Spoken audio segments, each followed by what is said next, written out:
नमस्कार दोस्तों, स्वागत है आप सभी का हमारे इस चैनल गरुड़ धर्मार्थ पर। दोस्तों, यदि आप भी अपनी लाइफ में कुछ नया सीखने की चाह रखते हैं तो इस चैनल को अभी सब्सक्राइब कर लें।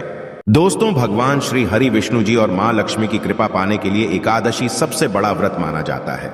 ये व्रत न केवल जीवन में सुख, शांति, भौतिक सुख, ऐश्वर्य, संपदा, उत्तम जीवन साथी और कार्य क्षेत्र में सफलता प्रदान करता है, बल्कि मरणोपरांत मोक्ष भी प्रदान करता है। हर व्रत का एक अलग और खास महत्व होता है। तो आज वीडियो में हम आपको बताएंगे गौ माता से संबंधित एक उपाय जिससे आपको मिल सकता है अक्षय, यानी कभी ना समाप्त होने वाला धन हासिल करने का वरदान। यदि हिंदू धर्म की माने तो ऐसी मान्यता है कि गाय की सेवा यदि निस्वार्थ भाव से की जाए तो घर में लक्ष्मी का वास होता है। वैसे तो युगों से चला आ रहा है कि गाय को हम कुछ ना कुछ खिलाते अवश्य है। गाय को सनातन धर्म में लक्ष्मी स्वरूप भी माना गया है। कहा जाता है कि गाय की सेवा करने से घर परिवार सुखी और संपन्न रहता है। जिस घर में गाय की सेवा निस्वार्थ भाव से होती है उस घर में लक्ष्मी जी की कृपा सदैव बनी रहती है, और जिस घर में गाय की सेवा नहीं होती अचानक से किसी भी तरह की वहां पर विघ्न बाधाएं आती रहती हैं। वैसे तो कुछ लोग शहरों में भी रहते हैं, महानगरों में रहते हैं, तो वहां पर गाय पालना संभव ही नहीं है, परंतु वहां पर भी रोटी अवश्य खिलाई जाती है। परंतु कई बार गाय को खिलाने में कुछ भूल हो जाती है। तो कौन सी वो 3 चीजें हैं जो गाय को नहीं खिलानी चाहिए, आज हम आपसे इस वीडियो में साझा करेंगे। परंतु दोस्तों, उससे पहले आपसे गुजारिश करते हैं कि वीडियो को लाइक अवश्य करिएगा और दोस्तों को भी शेयर कर दीजिएगा। और यदि आपने अभी तक चैनल को सब्सक्राइब नहीं किया है तो चैनल को सब्सक्राइब करके बेल आइकॉन अवश्य दबाएगा। दोस्तों, गाय के अंदर सभी देवी देवताओं का निवास माना जाता है। तो आप सुबह जो पहली रोटी बनाती है वो यदि गाय को खिलाते हैं तो देवी देवताओं का आशीर्वाद मिलता है। गाय को गुरु के साथ जोड़ा गया है, यानी गुरु ग्रह के साथ, बृहस्पति ग्रह के साथ। इसलिए गुरुवार के दिन गाय को रोटी पर एक चुटकी हल्दी डालकर खिलाएं तो सुख, संपत्ति, ऐश्वर्य बढ़ता है, दुष्ट ग्रह शांत जाते हैं। जो लोग मानसिक रूप से परेशान हैं वो गाय को रोटी पर थोड़ा सा गुड़ रखकर खिलाएं तो पॉजिटिव ऊर्जा आती है, टेंशन खत्म होती है, स्वास्थ्य अच्छा रहता है। और यदि आपको लगता है कि आपके सभी ग्रह खराब है तो ऐसे में गाय को पहली रोटी रोज खिलाएं। सभी ग्रह धीरे धीरे शुभ हो जाएंगे। कभी कभी जीवन में लंबे समय से कोई शुभ मंगल कार्य नहीं हो रहे होते, तब ऐसे आप गाय को रोटी खिलाएं। गाय के मस्तक को छूकर अपनी मन्नत कहे प्रणाम करें। पैर छुए तो आपकी मन्नत अवश्य पूरी होगी। तो ये था गाय को आप क्या खिलाए के बारे में, परंतु गाय को क्या नहीं खिलाना चाहिए। अब हम वो जानते हैं। गाय को रोटी तो हर कोई खिलाता है। अब ये रोटी बासी बिल्कुल भी नहीं होनी चाहिए, यानी कि एक दिन पहले की जो रोटी बनी रहती है और आप दूसरे सुबह सुबह खिला देते हैं, वो नहीं खिलानी चाहिए। कई बार आप रोटी बना लेते हैं और उस दिन गाय मिलती नहीं तो रोटी रखी रह जाती है। फिर वो अगले दिन गाय को खिलाने से गाय का अपमान माना जाता है, वो रोटी बासी कहलाती है। इसलिए गाय को एक दिन पहले की बची हुई रोटी कभी नहीं खिलानी चाहिए। सड़ी गली चीजें, खराब चीजें गाय को मत खिलाइए, घर में परेशानी आती है। यदि आप करते हैं तो अपनी आदत को बदलिए, क्योंकि इससे घर में तकलीफ आती है। गाय को हरा चारा तो हर कोई खिलाता है। हरा चारा आप खिलाते समय एक बात का ध्यान रखें, गाय को सबसे ज्यादा पीपल का पत्ता लोग खिलाते हैं, पर पीपल का पत्ता आप खुद से तोड़कर मत खिलाइए। दूसरी बात, आप घर में सब्जी लाते हैं तो साग आ जाता है, तो उसमें से अच्छी चीजें तोड़कर रख के बचा कुचा आपको ना खिलाए।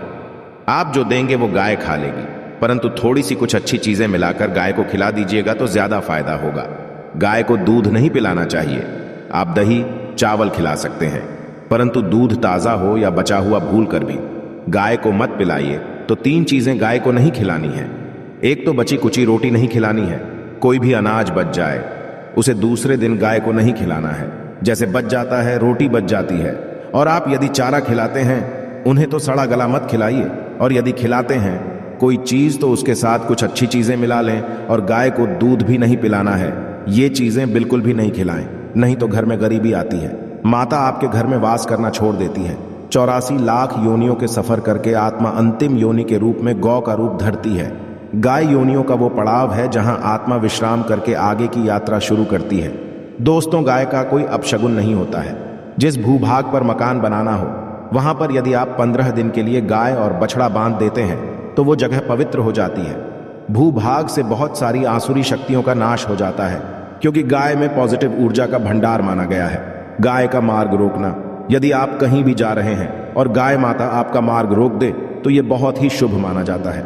गाय और बछड़े का दर्शन एक साथ आपको हो जाए तो आपकी सफलता का प्रतीक माना जाता है। यदि आपके घर के आसपास गौ घूमती रहती है तो इसका मतलब है कि आपके घर से काफी सारे संकट अपने आप ही दूर होने का। गाय के समीप आप सुधर जाते हैं तो संक्रामक रूप, खांसी, सर्दी, जुकाम आदि का ग्रेजुअली अपने आप ही बिना दवाइयों के भी नाश हो जाता है। यदि आप गाय अचानक से पूंछ मार देती है तो यह बहुत ही शुभ संकेत माना गया है। और काली चित्तक भरी गाय ऐसा करना तो और भी ज्यादा शुभ माना गया है। पंचकव्य जो होते हैं वो कई रोगों में लाभदायक है। पंचकव्य क्या क्या हुए? गाय के दूध, दही, घी, मूत्र और गोबर, इन सभी को शरीर के रोग निरोधक क्षमता को बढ़ाकर रोगों को दूर करने वाला माना गया है। ऐसा कोई रोग नहीं है जिसका इलाज पंचगव्य से नहीं किया जा सकता। दोस्तों के समय में लोग गौ माता की पूजा करने के बजाय, उनका सही उपयोग करने के बजाय उनको काट कर मारकर खाना ज्यादा पसंद करते हैं। बुरा लगेगा शायद, पर यह है। और गाय को रोटी देने से न केवल सुख समृद्धि की प्राप्ति होती है बल्कि बरकत भी होने लगती है। यदि आप गौ को पाल सके तो अच्छी बात, परंतु आज के मॉडर्न युग में जहां लोगों की शायद खुद की घर में रहने की जगह नहीं है, ऐसे में गौ को रखना कठिन और महंगा हो सकता है। ऐसे में आप गौ को रोटी दे, कम से कम रोटी दे करके आप सुख समृद्धि को हासिल कर सकते हैं। आपके घर में बरकत होने लगती है।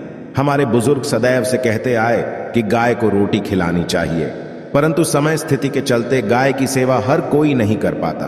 परंतु कम से कम रोटी तो आप खिला सकते हैं। यदि रोटी भी नहीं खिला, जैसे काफी सारे जो हमारे भाई बहन मलेशिया वगैरह में, लंदन वगैरह में बैठे हैं, उनको गाय नहीं मिलती है, वो पूछते हम कैसे गौ सेवा करें। आप ऐसा कर सकते हैं, आप गौ के नाम के पैसे निकालते जाए और फिर आप चाहे तो कभी इंडिया आए तो आप गौशाला में दान दे दें, या फिर आप चाहे तो वहीं पर किसी गरीब को गौ के नाम की रोटियां खिलाए, किसी भी अनाथ आश्रम में चले जाए, किसी वृद्धाश्रम में चले जाए, किसी भी दूसरे सफेद पशु को आप भोजन कराए, ये भी आपके लिए बहुत अच्छा होने वाला है। कम से रोटी अवश्य खिलाए। हमारे देश में कई जगह देखा गया है और कई लोगों का प्रश्न आता है कि हम झूठी रोटी गाय को देते हैं, क्या ये सही है या गलत है? हम झूठा खाना, बचा हुआ खाना गाय को खिलाते हैं, यानी जो बच जाता है वो गाय के हवाले कर दिया जाता है। तो आपको बता दें दोस्तों, रामायण काल में गौ माता को एक श्राप मिला था, उसी की वजह से आज उनके साथ ऐसा हो रहा है। उसी श्राप की वजह से गौ माता में देवी देवताओं का वास होने के पश्चात भी उनको झूठा खाना पड़ता है, यहां तक पॉलिथिनस भी खाते हैं। हालांकि ये किसी लिहाज से सही नहीं है। आपको बता दें, वाल्मीकि रामायण में सीता द्वारा पिंडदान देकर दशरथ की आत्मा को मोक्ष मिलने का संदर्भ आता है। जो लोग जानते होंगे वो जानते हैं कि वनवास के दौरान भगवान राम, लक्ष्मण और सीता पितृपक्ष के दौरान श्राद्ध करने के लिए गया धाम पहुंचे। वहां श्राद्ध कर्म करने के लिए जरूरी सामग्री जुटाने राम और लक्ष्मण तो चले गए और सामान लेकर आए।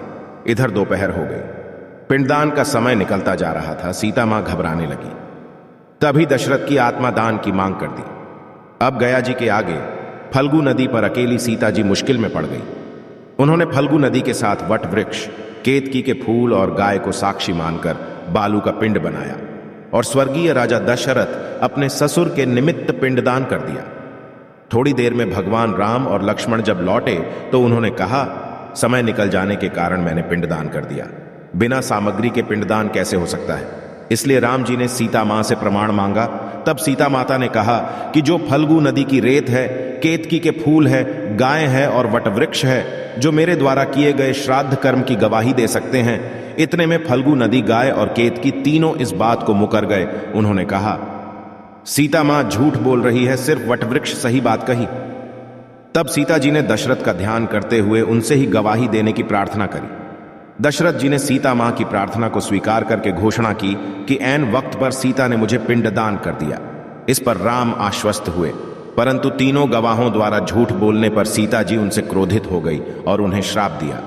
फाल्गु नदी से कहा कि जा तेरा नाम सिर्फ नदी रहेगा, परंतु तुझ में पानी कभी नहीं रहेगा। इस कारण भी जानते होंगे जो लोग जानते हैं, फल्गु नदी आज भी गया सुखी ही रहती है। गाय को श्राप दिया कि तू पूज्य होकर भी लोगों का झूठा खाएगी, और केतकी के फूल को श्राप दिया कि तुझे पूजा में कभी नहीं चढ़ाया जाएगा। वट वृक्ष को सीता मां ने आशीर्वाद दिया कि उसे लंबी आयु की प्राप्ति होगी और दूसरों को छाया प्रदान करेगा, तथा पतिव्रता स्त्री तेरा स्मरण करके अपने पति की दीर्घायु की कामना करेंगी। यही कारण है कि गाय को आज भी झूठा खाना पड़ता है। केतकी के फूल को पूजा से निषिद्ध बताया गया है। फल्गु नदी के तट पर जल नहीं है, सी पानी के अभाव में सिर्फ बालू या रेत में पिंडदान किया जाता है। दोस्तों, शास्त्रों के मुताबिक गौ माता में सारे देवी देवता निवास करते हैं। 33 कोटि देवी देवता और पितृ का निवास होता है। यदि आप भी किसी मंदिर में नहीं जा सकते, पूजा पाठ नहीं करते हैं, कहीं जाकर के ग्रह दोषों का उपाय नहीं कर सकते हैं, तो आपको कोई एक रोटी जरूर खिलानी चाहिए। सदैव कहते हैं, पहली रोटी गाय की यदि आप भी खिलाते हैं तो दुनिया के सारे सुखों को हासिल कर सकते हैं। आपने अक्सर ही सुना होगा कि रसोई रोटी जो भी बने गाय को दे देनी चाहिए। हर रोज गाय को एक रोटी देने से आपके जीवन के सभी दुख दर्द दूर हो जाते हैं। खाना बनाते वक्त सदैव पहली एक रोटी गाय की निकाल दें। इसके पश्चात ही के बाकी सदस्यों के लिए आपको रोटियां सेकनी चाहिए। कोशिश करनी चाहिए कि गाय की उस रोटी में थोड़ा सा हल्दी मिला दे। इससे गाय को रोटी खिलाने का अपार फल हासिल होता है। यदि गुरुवार का दिन हो तो लोई देसी घी सने हुए आटे की एक छोटी सी लोई बना ले और उसमें हल्दी मिलाकर गाय को खिला दे। आपकी शुभता आती है, वैभव आता है, धन संपत्ति का वास होता है। आप जो भी हासिल करना चाहते हैं जिंदगी में, तो आप देखेंगे कि तुरंत आपको मिनटों में वो हासिल हो जाता है। इसी आपको नमक का एक उपाय बताते हैं। नमक क्या है? नमक के बिना तो हर स्वाद अधूरा है, और साथ ही साथ यदि नमक ना हो जीवन में तो स्वादहीन हो जाता है। जितना हम खाने में नमक को इंपॉर्टेंट मानते हैं, उतना ही ज्योतिष में नमक को इंपॉर्टेंट ही माना जाता है और इसे कर्ज की वस्तु माना गया है। किसी का नमक अर्थ क्या होता है? उसका कर्जदार होना आपने सुना ही होगा। नमक का कर्ज अदा करना है। इसलिए यदि जीवन को सुगम बनाना चाहते हैं, सरल बनाना चाहते हैं, तो नमक का एक आसान सा उपाय आपको आज हम बताएंगे। आप देखिए कि कितने आपको पॉजिटिव परिणाम मिलते हैं, और इतना आसान है कि इसके लिए आपको अतिरिक्त मशक्कत करने की कोई जरूरत नहीं है। सिर्फ आपको अपने घर में बनी सबसे पहली रोटी लेनी है और उस पर थोड़ा सा नमक रख दें। अब आप पूछेंगे कौन सा नमक रखें तो सबसे बेस्ट है? आप सादा नमक, नमक सस्ता नमक जो भी है वो रखें। काला नमक नहीं रखना है, आपको सफेद नमक ही रखना है, तो नमक रख लें। और फिर इस रोटी को किसी कपिला गाय को आपको दे देनी है। कपिला गाय यानी सफेद रंग की गाय को आपको खिला देना है। यदि आपको कपिला यानी सफेद गाय नहीं मिलती है तो आप ये रोटी किसी भी गाय को खिला दें। मगर यदि आपको कोई ऐसी गाय दिख जाए, सबसे पहले सफेद गाय को ही खिलाना प्रेफर करें। आपको दोस्तों ये उपाय आपकी हर समस्या को जड़ से दूर कर देता है। चाहे आपके घर में कोई बड़ी कला हो, कोई पारिवारिक वाद हो, इस उपाय को करके आपके घर में सुख का वास होने लगता है। जो भी धन की कमी हो, बच्चों की पढ़ाई हो, करियर में सफलता हो, सभी मुश्किलें आपके जीवन की दूर होने लगती है। परंतु गाय को रोटी देते वक्त मन में ऐसा कोई भावना लगाकर रखें कि हम रोटी खिलाते हैं या फिर हम बहुत बड़े दानी हैं। अन्यथा इसमें पुण्य फल की प्राप्ति होना संशय वाली स्थिति देता है।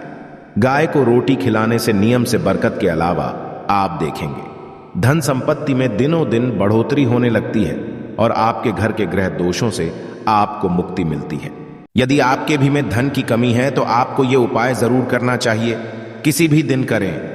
यदि सावन का पवित्र महीना है तो हर दिन शुभ है। आप जिस दिन चाहे उस दिन से कर सकते हैं, और आप इस उपाय को करने से आपके घर से धन की कमी बिल्कुल झट से दूर हो जाती है।